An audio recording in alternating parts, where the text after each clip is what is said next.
Mga lads, maulan ngayon eh. Diba? Sobrang ulan. Yung nakaraan ng ulan, sobrang lakas ng hangin. Papakita ko rin. Diba? Maulan ngayon eh. Pakita natin. Magluluto tayo spaghetti.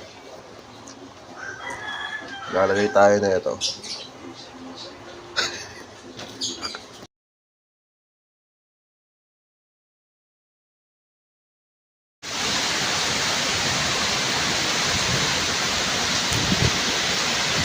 Hangin lang yung malakas eh, no? Oh, lakas ng hangin. Napakahina lang na ulan.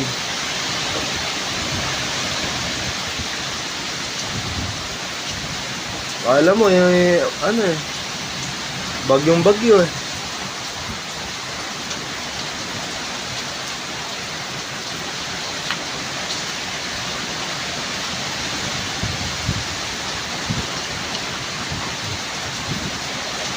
Ayun o, napakahina lang na ulan, no?